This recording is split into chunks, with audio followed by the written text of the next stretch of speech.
Alright, it looks like I'm connected, so I guess I'll just start talking. Now, uh, I I received a motion yesterday, and today I received a CD.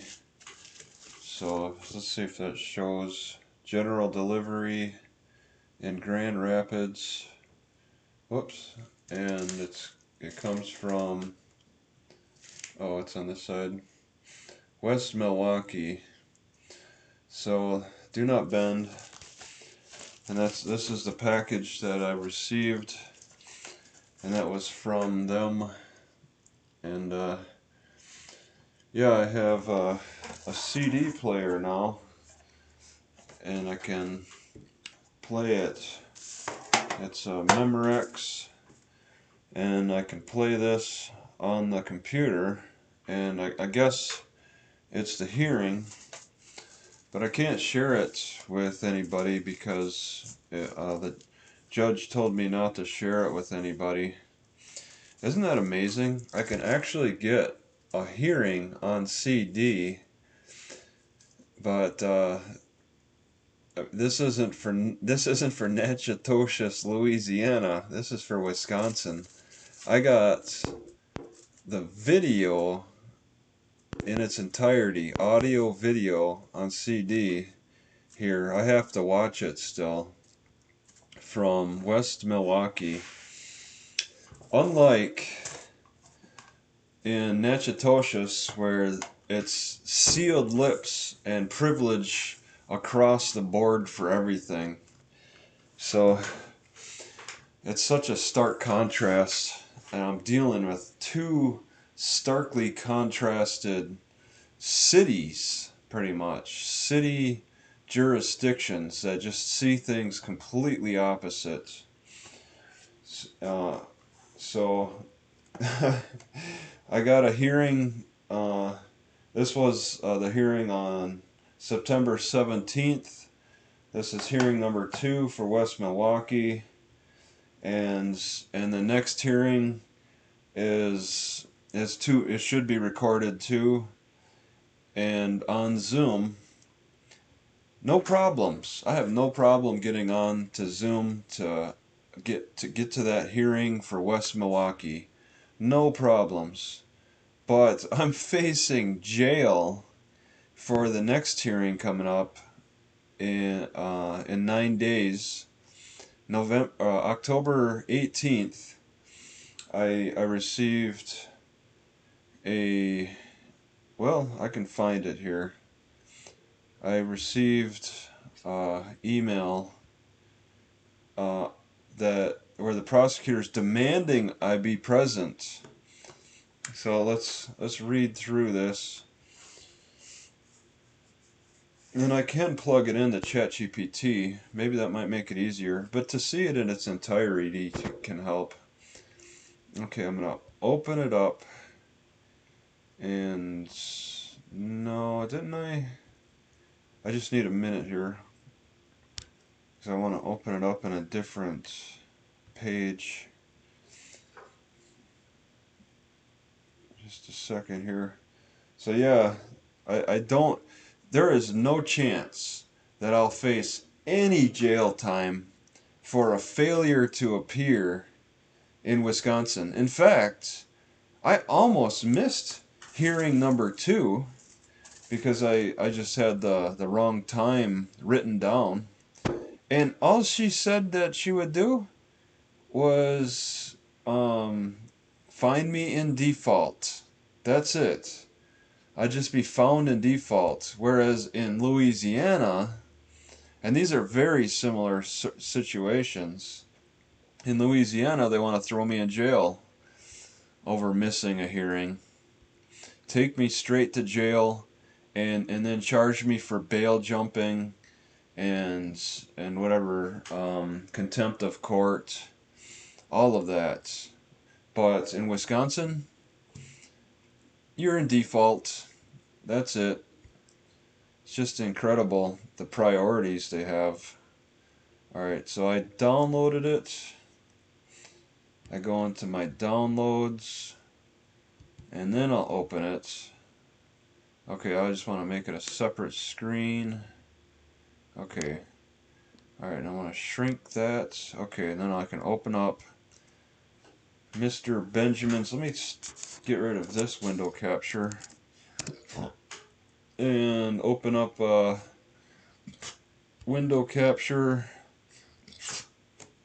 There it is. Put it, yeah. Too bad I can't crop it. This is all I can do. So that's not croppable. You can only shrink it or grow it. Okay. Well, this is it. So I'll just make it bigger. It's only 3 pages from Cloyd Benjamin. And I downloaded it.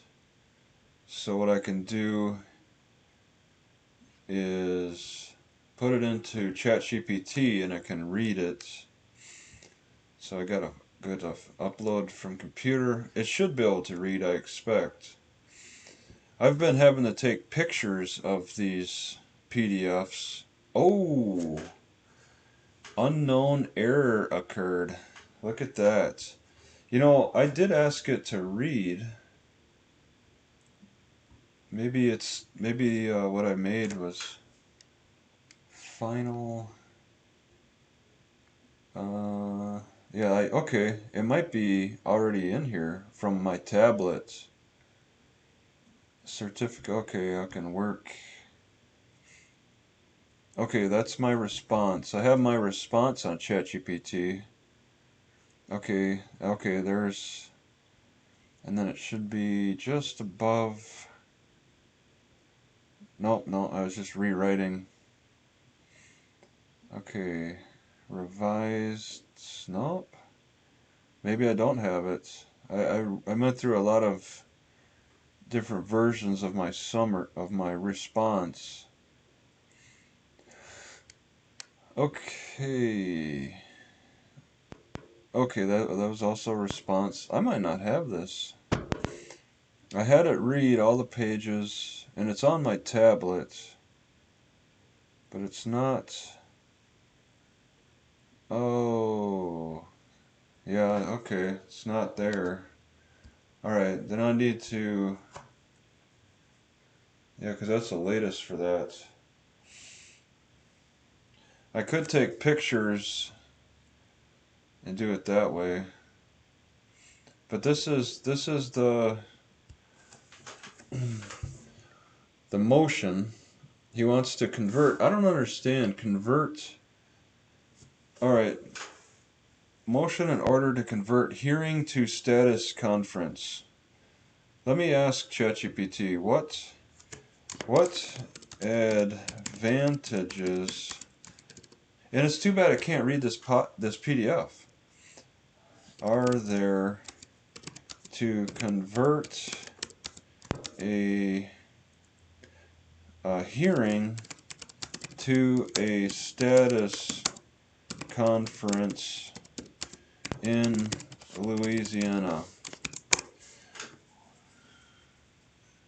Converting a hearing to a status conference in Louisiana can offer several advantages depending on the circumstances.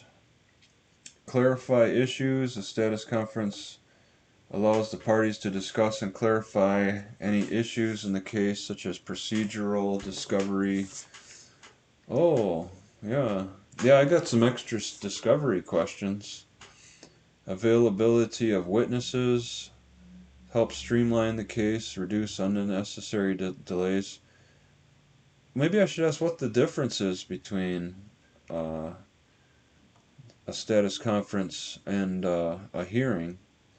Narrows the scope of the case. It provides an opportunity to narrow down the contested issues, which may make subsequent hearings or trials more focused. Avoid unnecessary hearings. Let me just, let's see, I want to pull. let's see, okay, pull another window capture here.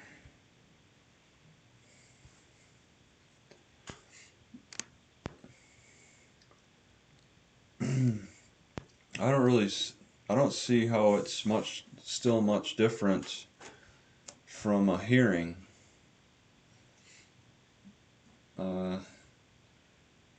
Explore settlement options during a status conference.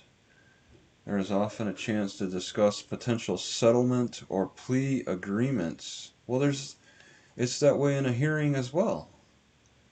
This informal setting can be conducive to negotiations that might not occur during a formal hearing.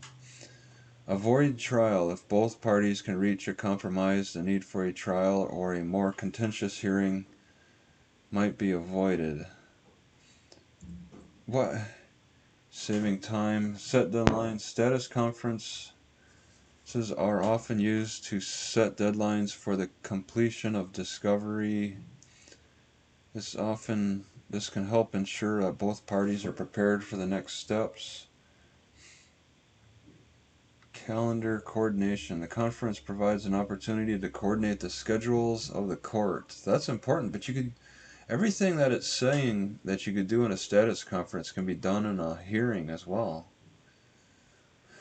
So that doesn't make any sense. Judicial oversight. Receive guidance. Judges often use status conferences to provide guidance to the parties. What, they don't guidance you in the hearing? Address any procedural questions or resolve preliminary issues. This could be helpful for pro se defendants who may not be fully aware of all procedural requirements.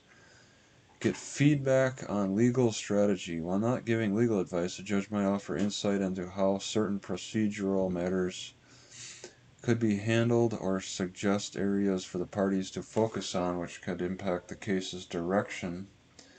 Avoid surprises. Come on, this is all hearings. Okay, maybe this. When is a status conference not beneficial? While there are many advantages to a status conference, it might not always be the best interest of a defendant to agree to one.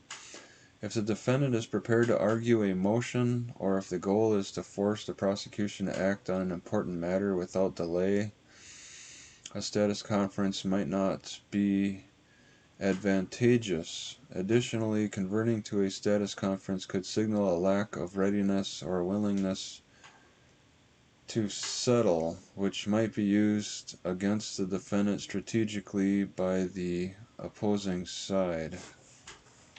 Who, the willingness to settle is on the defendant's side? Could signal a lack of readiness. Could signal. I don't believe so. It sounds like what Cloyd wants to do is just focus on getting me that free lawyer that I deserve. Converting a hearing to a status conference can be advantageous for the court's efficiency, facilitate settlement discussions, and allow for better case management. However, whether it is beneficial in a specific case depends on the defendant's strategy. Okay, maybe just ask, what is the difference between status conference and a hearing I'll say in Louisiana? But now I'm like, wait a second, what about, well, let's see what the difference is. Didn't I ask that? What's the difference? The key difference. Okay, because Wisconsin, I might be able to do this in Wisconsin too. I might be able to have a status conference in Wisconsin. So to be aware of this is going to be helpful. Alright, so what's ahead of what? Okay. In Louisiana, the key difference between a status conference and a hearing lie in their purpose, formality, and the way they impact the progression of a case. Here's a breakdown of the distinctions. A status conference is generally used to discuss the procedural aspects of the case, plan the case's progression, and address logistical issues. Its primary purpose is to check on the progress of the case, manage timelines, discuss discovery. See, I discussed discovery in a hearing, so I don't see how they see that any different, how it's any different. And determine if the parties are ready for trial. It often serves as a platform for both sides to communicate with the judge about the case's status, identify any potential issues or roadblocks, and discuss settlement possibilities. It does not typically involve the formal presentation of evidence or witness testimony. I've never presented evidence at a hearing.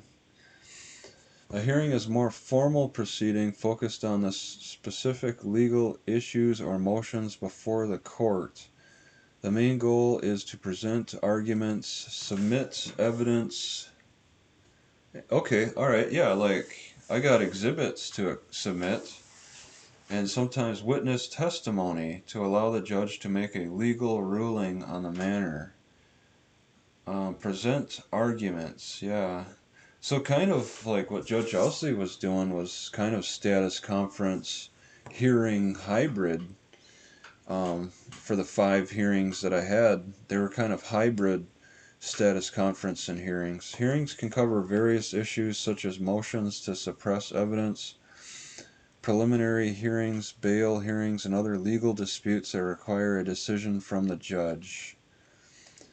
Yeah, the outcome of a hearing may significantly impact the direction of the case, as it often involves a judge making binding legal decisions. Okay, the status conference is informal in nature compared to a hearing. It is more like a meeting between the judge, the parties, and their attorneys, if they have them, to talk about the status of the case. We should have had that for the first trial. Trial number 1 should have had at least one status conference. The setting is often more relaxed, and the proceedings focus on discussion rather than argument. Formal legal arguments are not typically made during a status conference. No evidence is usually presented or examined at a status conference. We didn't present any evidence for the first round at all. There was no evidence presented. As just Judge Ousley was saying, everything was totality of the circumstances. Everything is relevant to the totality of circumstances. So we're just discussing the law with the hearings, with my motions. Highly formal. Okay, hearing highly formal and structured, following specific legal procedures and courtroom protocols. The proceedings involve making legal arguments, presenting evidence, and sometimes calling and cross-examining witnesses. See, we didn't do any cross-examining of witnesses at any hearings. And I asked for Louisiana. What law allows you to call a witness to a hearing? I'm not aware of that. A court reporter often records the proceedings. Well, doesn't a court reporter record the status conference? And the outcome can directly affect the case. Decision making in the status conference. No formal rulings or judgments are usually made during a status conference. It's more about planning and setting the course for the case's next steps. See, I don't see how, like, getting me a free lawyer would happen at a status conference. That's just silly. While a judge might give guidance or suggest possible directions for the parties, the status conference itself rarely concludes with a significant ruling. Yeah, I need some rulings. I need to see those police policies. I need to know why Miller and Davis left the police station and work elsewhere. I need their employment records. I need the judge to make rulings on that, whether I can see that information or not. A hearing is where the judge makes formal decisions on specific issues or motions. Yep, Yep, the rulings made at a hearing can have immediate and direct effects on the case. The decisions rendered in hearings can impact the evidence that can be used. Well, what happened was all the evidence was relevant, and of course Cloyd Benjamin, he withheld the evidence until the last minute, and then Judge Owsley piggybacked on that and said I could only see it in the courtroom.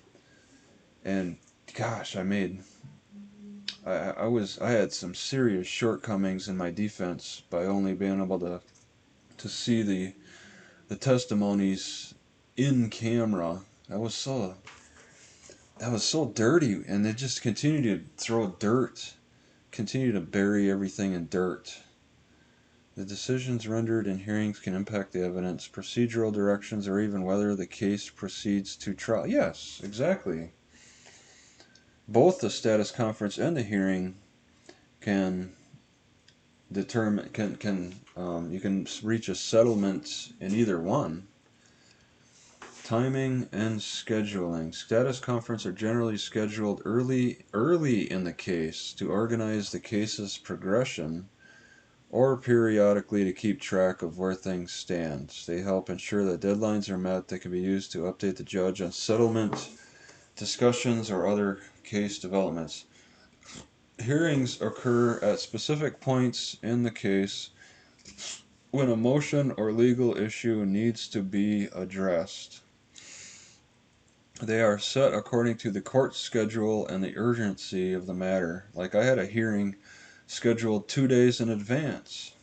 But I could make all those while I was sitting around Natchitoches twiddling my thumbs. I also had access to the library, which I don't anymore. That makes things a lot more difficult. Hearings are often scheduled when the court needs to resolve specific disputes or motions before moving forward. Yep. Alright, the impact on the case. Status conference. The primary role of a status conference is to manage and streamline the case, ensuring that everything is on track. It rarely results in immediate changes to the case's outcome. Yeah. It can lead to setting deadlines, scheduling hearings or trial dates, or encouraging settlement negotiations. A hearing can significantly impact the course of the case depending on the judge's rulings. Decisions made in a hearing can change the strategy of either party, the admissibility of evidence, or even the viability of the charges. Hearings are crucial steps in the case, often determining key aspects before it moves towards trial. Yeah. Well, we need to figure out key things. Summary. Status conference, an informal, non-adversarial meeting focused on the procedural management of the case, such as setting timelines, discussing settlement possibilities, and ensuring that the case is progressing efficiently. Hearing, a formal structured event where specific legal issues or motions are argued before the judge, often involving the presentation of evidence and witnesses, leading to a legal ruling that directly affects the case. Okay, so yeah, I guess they're talking about settlement stuff on the status conference. Whatever, either one, I still gotta, even though even though the status conference is less formal, even though it's less formal, I the prosecutor's demanding that I still be there, and it's less formal. That should be more likely that I could do it over Zoom. It's amazing. You know, the type of meeting that you can arrange that's the most informal is still being demanded that I do it in person. And didn't my lawyer had a couple of status conferences over the phone, my former lawyer. So I mean, if he's allowed to do that, that's just I mean, that should carry over to me as well. So yeah, there's all that.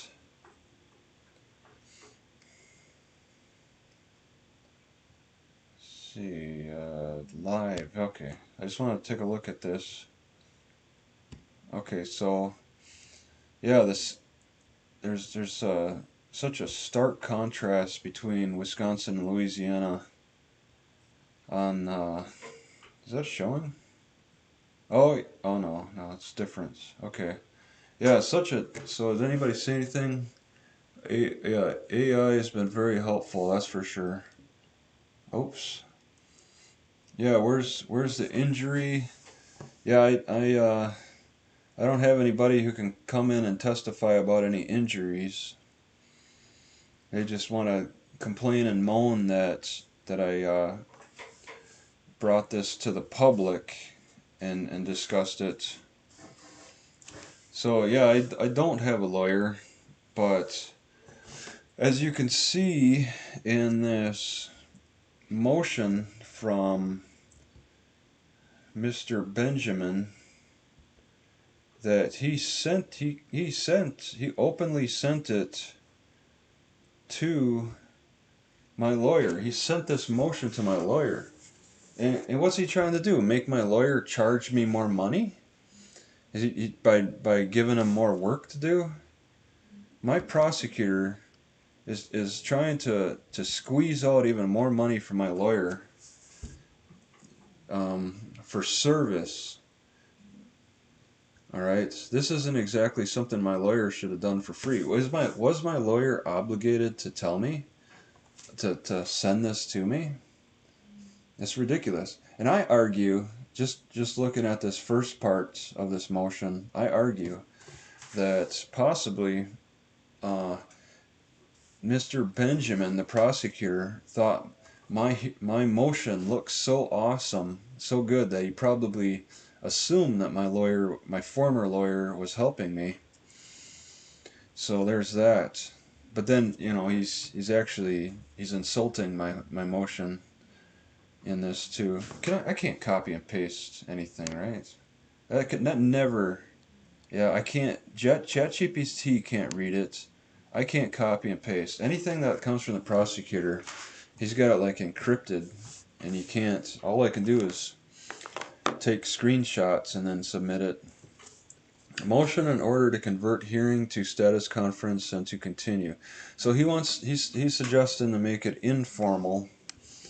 Now coming to court comes the city of Natchitoches through the city prosecutor, Cloyd Benjamin, requesting an order to convert the defendant's motion to recuse prosecutor that is set for hearing October 18th to a status conference and to continue the hearing.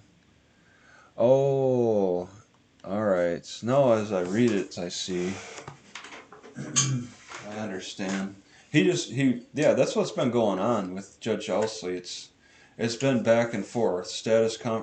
It's both a status conference and a hearing.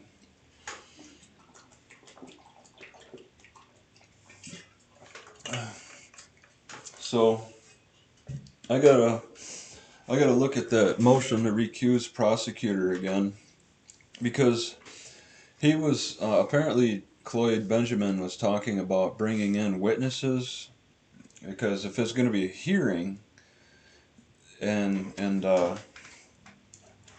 more formal, he was going to bring in witnesses. But instead, I didn't even address the motion to recuse prosecutor in my response. ChatGPT kind of glared over that. I guess I should have looked back at that. I kind of focused on him just contacting my lawyer instead. But I don't. I should have put that in there too if I would have read more carefully. I can make an edit I guess. So he wants to make he's trying to protect himself. This is a strategy to protect himself, because if you make if we make a motion to recuse prosecutor informal, then that makes it more likely that he can stay on the case. If you make it formal, then we got to make some big arguments. He's got to make some bigger arguments. I don't want an informal discussion about motion to recuse prosecutor. That should be formal. So, he's trying to stay on the case and not holding anything back. So, yeah, he wants the status conference for the prosecution recusal, and then continue with the hearing about me having no lawyer, being back to pro se. And okay, yeah, he's saying that I forwarded to the court an ex parte improperly formatted motion that is not filed and does not comport with the rules of court. So it's not filed. Defendant's inarticulate motion requests a continuance, but it's apparently not filed. So I guess and I made my arguments. I got my response to that. The city of Natchitoches, out of an abundance of caution, requests that the hearing date of October 18th be converted to a... See, that's what kind of confused me. Requests that the hearing dates... It's not for the entire hearing dates. It appears defendant intends to represent himself. No hearing has been had by the courts pursuant to Ferretta v. California to determine defendant's ability to represent himself. The city avers that it is necessary that defendant attend this hearing in person for determination of the matters before this court. And that's his argument. Alright, I disagree. Finally, the city of Natchitoches has no service information on defendant due to his transient residential status. Defendant was previously represented by retained counsel that agreed to effectuate service. Therefore, the city of Natchitoches provides this motion to previous counsel for service on the defendant. Wherefore, instead of the prosecutor just asking my former lawyer what my contact information is, he decides to just send him a whole motion to read. Wherefore the city of Natchitoches prays that the hearing date of October 18th be converted to a status conference, and that defendant's motion to recuse prosecutor be continued herein. He's trying to water down the motion to recuse, and it's like, would he have done that if I still had a lawyer? That's something to ask. And then the order is not signed because it's a fairly new motion. So just see what comes out of that. So I'm just bouncing back and forth between Wisconsin and Louisiana on the internet. This isn't physical.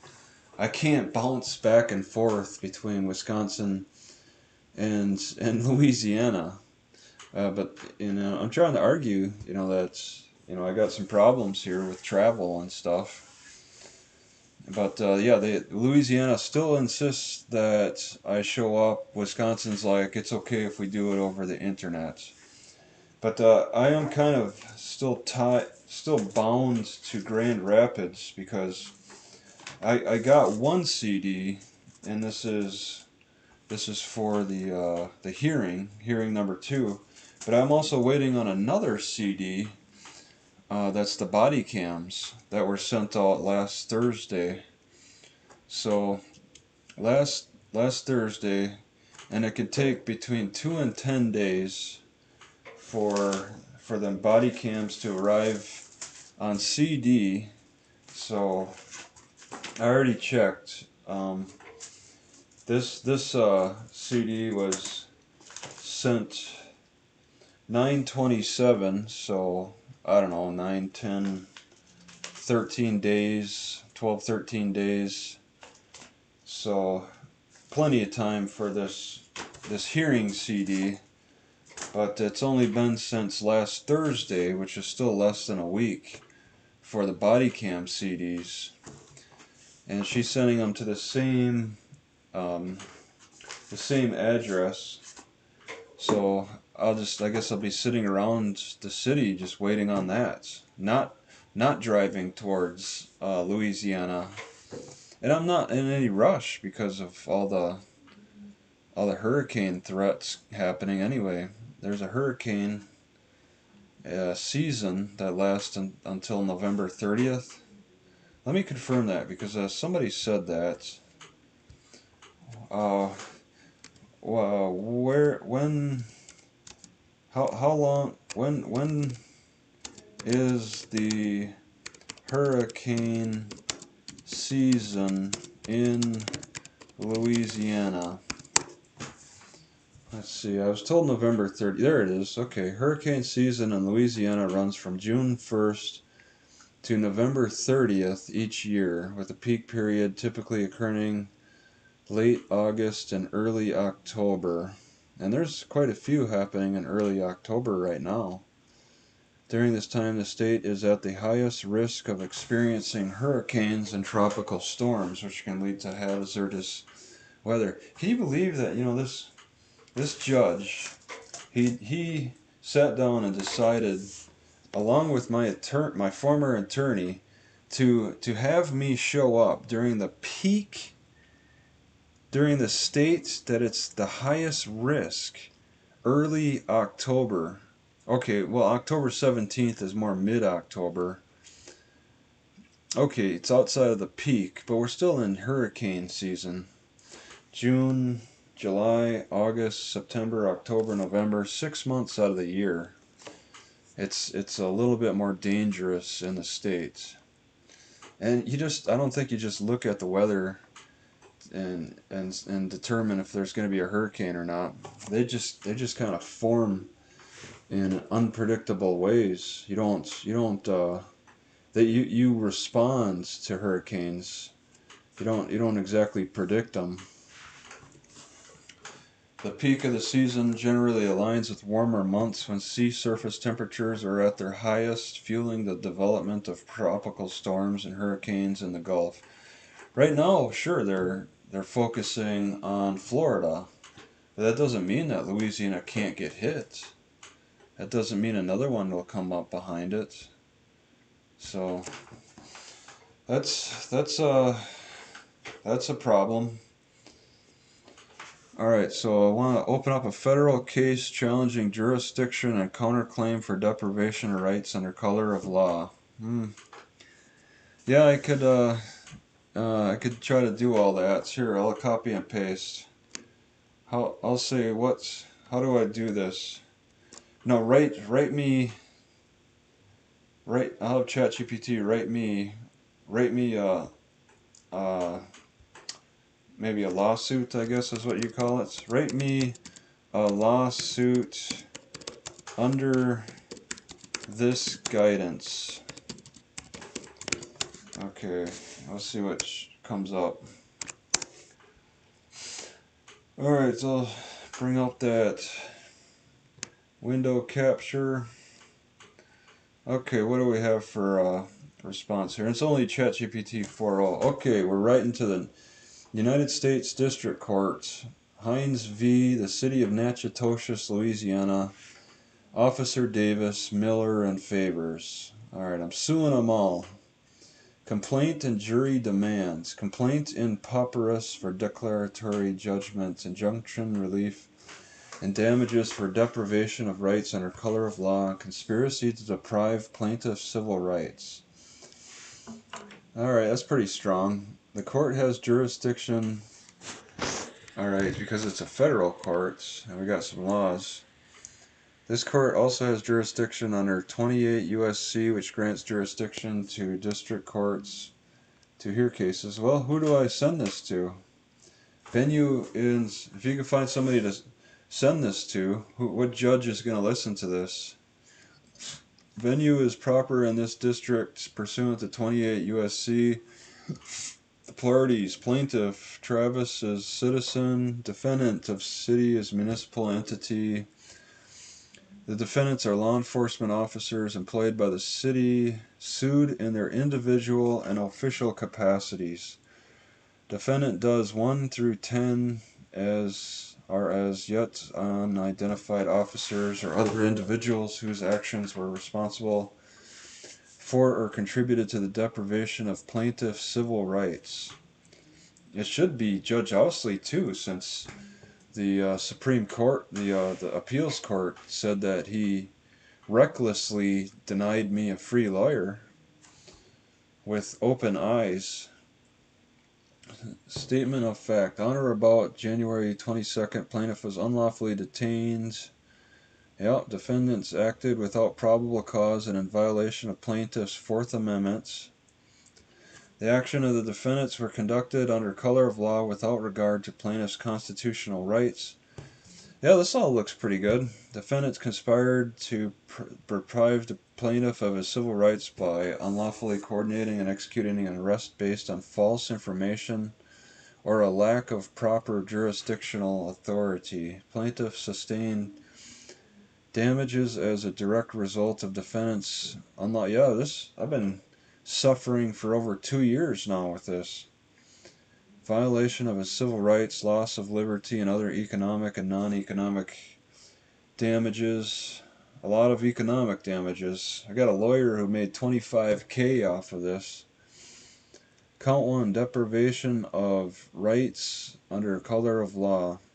Plaintiff incorporates by reference all preceding paragraphs as though fully set forth herein. Defendants, while acting under color of state law, deprive. Should I just send this to the city court? Let them think, and the prosecutor too. Defendants conspired to deprive plaintiff of his civil rights by initially coordinating their efforts to unlawfully arrest, detain, or subject him to legal proceedings outside of. Declaratory relief, declaring that defendants' actions violate plaintiff's rights. Injunctive relief, enjoining defendants from further violations. Compensatory, an amount to be determined by the jury for physical, emotional, and financial injury. Well, I need that 30K back. I could go for giving that 30K back to everybody who blew it on that lawyer. An award of plaintiff's reasonable attorney's fees. Yeah, demand for jury trial. This is where you get a jury trial, huh? Filing in forma. Is that what that guy mentioned? In forma pauperis? You can open a federal case. Yeah, but who takes the case? Who? I don't have any Hey, what happened? I don't have an address to send this to. Just federal courts. Why don't I just tell I'll send it to the city court and tell them to forward it to the federal courts. All right, we'll do that. I'll send this to them, and let's see. They like to ignore my emails anyway, so it's no problem. All right, copy. Whoops, is that showing? Wait a second.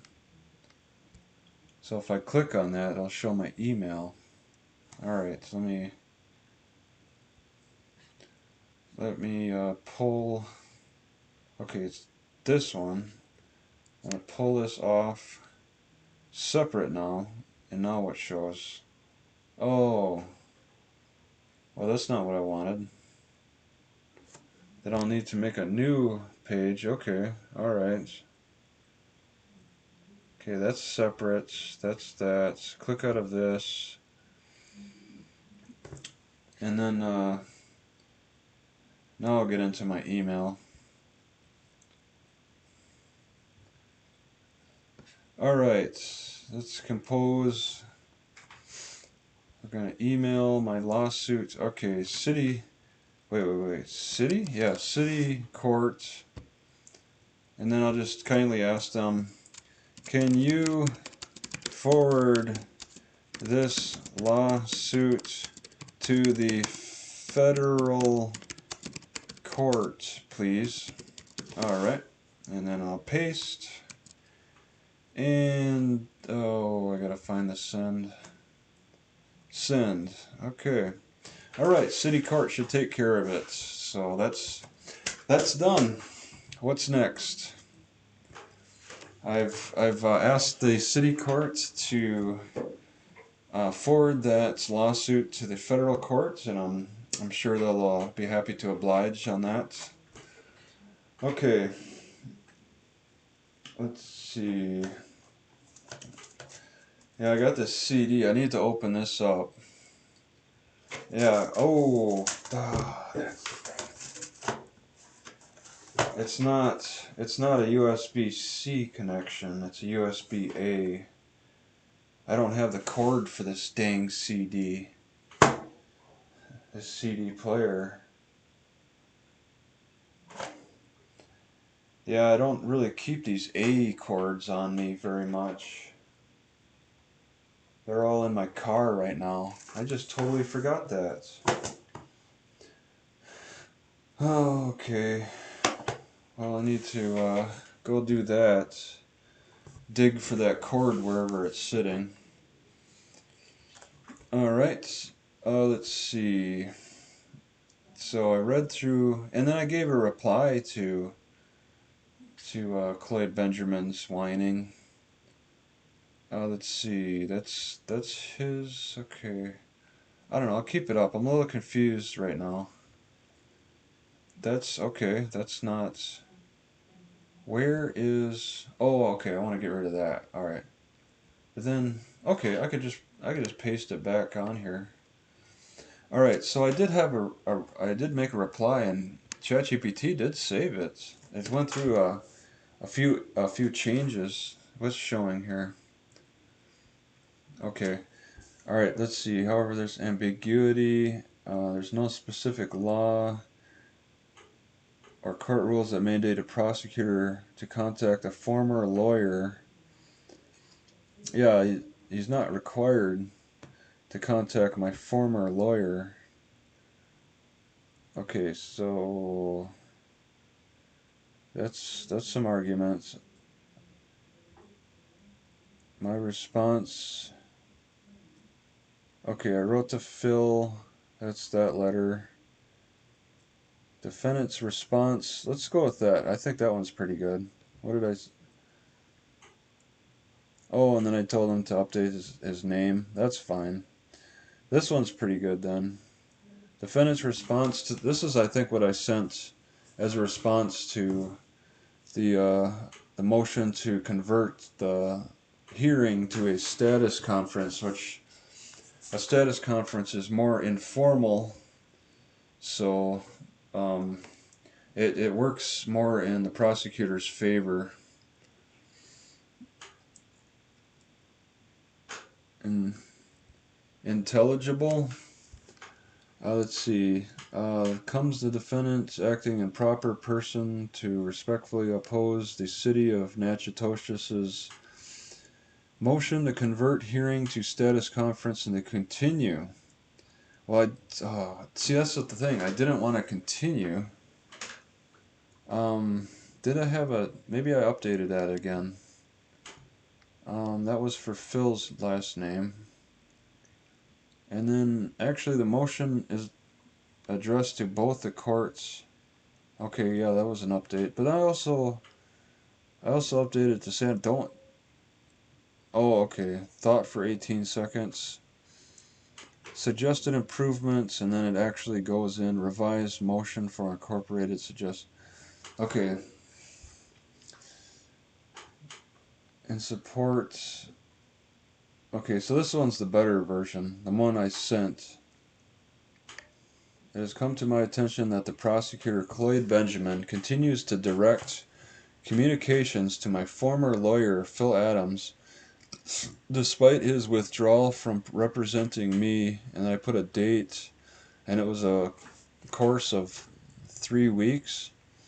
Mr. Adams filed a motion to withdraw as counsel, which was granted by the court. According to Louisiana Code of Criminal Procedure, Article 517, once a motion to withdraw has been properly filed and granted, all parties must acknowledge that the attorney no longer represents the defendant.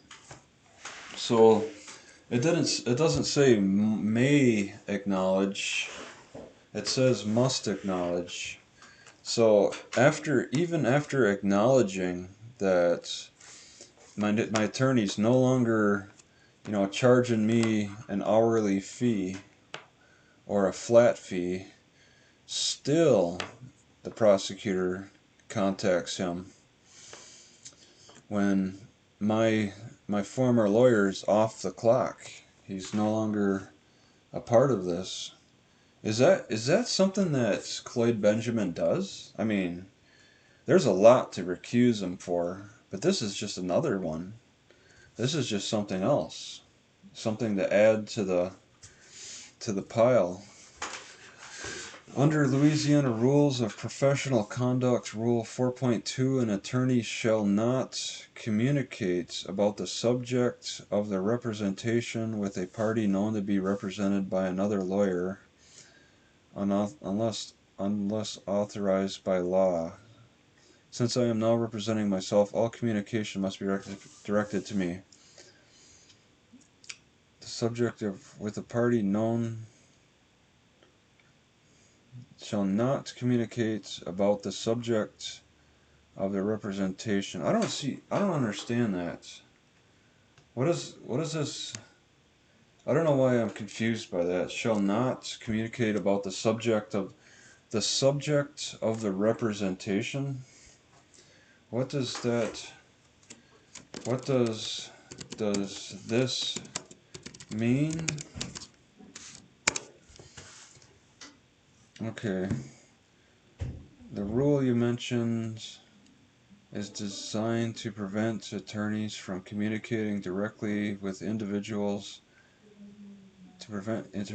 with individuals who are represented by counsel without consent of that person's lawyer.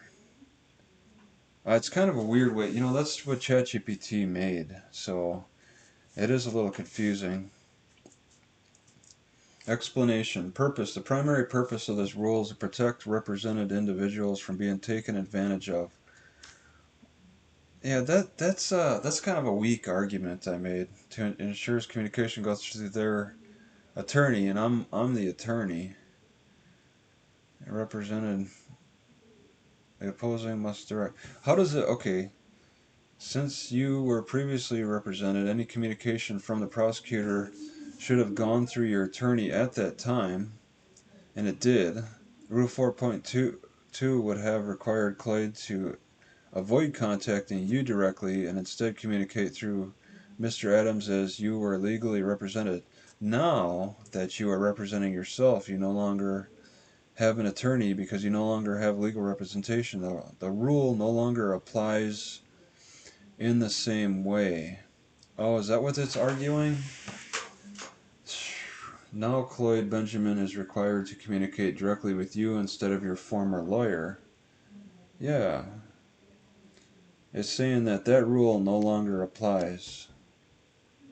Okay. And then I asked about the status conference. See, that's the thing. I don't know where to find it. I know kind of where to look. Revised with incorporated suggestions. This might be a new one.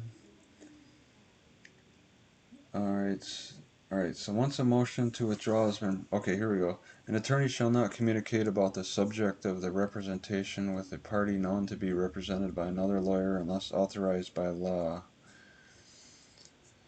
Okay. So it's just kind of saying that you no longer go through Phil, you go through me. I respectfully request that both the courts and Mr. Benjamin direct all future correspondence regarding this case to me directly, as I am representing myself pro se. And then I go into the difficulties again about appearing on October 18th. Morris v. Slappy. That's a fun name. The Supreme Court noted circumstances beyond a defendant's control should be considered, and hurricane season is a big one. I don't know, whatever they mentioned in Morris v. Slappy. I wonder if it was hurricane related. I have a right to represent myself, but I want to try to get a free lawyer. Louisiana courts recognize that pro se litigants may be granted some flexibility. Yeah, I get flex. See, Cloyd is like telling me I'm not writing good motions, and they're looking sloppy or something. And I mean, I'm not held to the same standard. I mean, even the higher courts back in just in 2013 said that I'm not held to the same standard. So I mean, he's making these arguments like I'm supposed to, like we're all the citizens of Louisiana, we're all supposed to be lawyers who are professional and know all the proper procedures, but the courts are not supportive of that. And he's making that argument now. I mean, in his last motion, he's saying that, you know, he's saying he's just insulting my motion. Here we go. Yeah. Without, there's a law. Defendant Travis Hines forwarded to the court an ex parte, improperly formatted motion that is not filed and does not comport with the rules of court. Defendant's inarticulate motion requests a continuance. So at what point does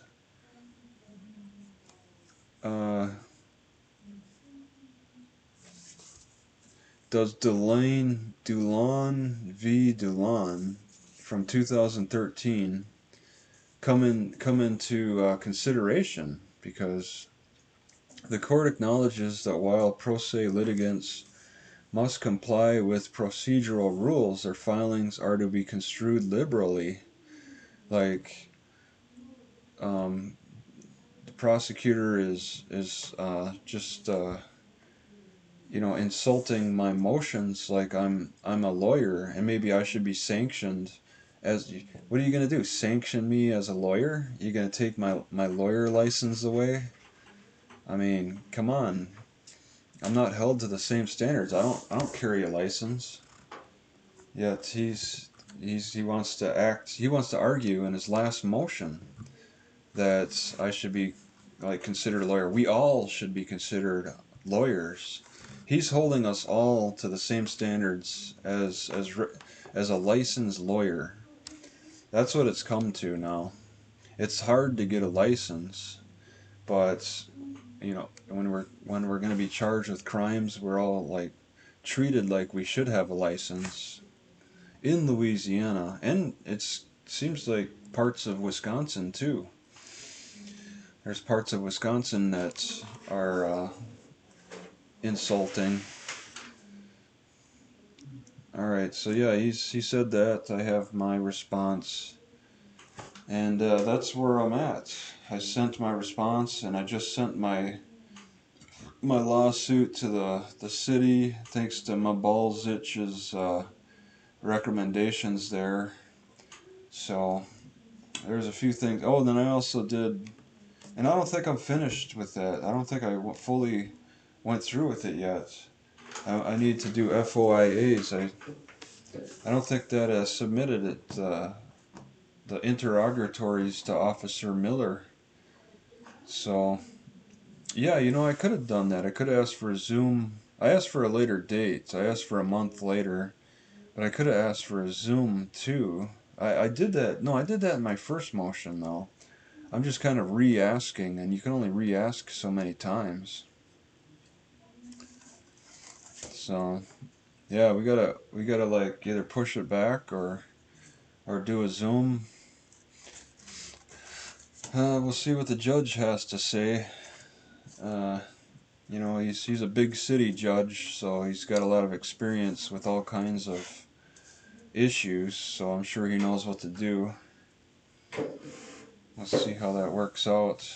But yeah, I really can't do anything too much with this Wisconsin case quite yet. I want to get them body cams, and the time is ticking down for the Louisiana case for this hearing coming up on the 18th, and we're talking through motions, and that's it. Yeah, what Judge Elsley did was not harmful. So, don't you want to reply to the motion from Cloud asking for a different date? Yep, I responded.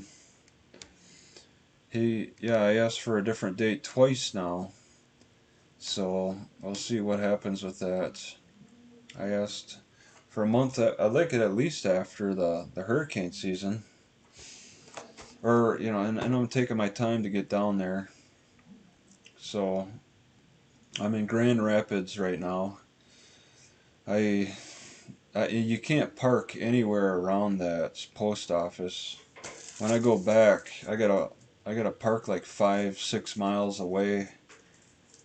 Well, I did that, and then I bicycled in the rest of the way, and I was tired. That was a 12 to 14 mile round trip on bicycle.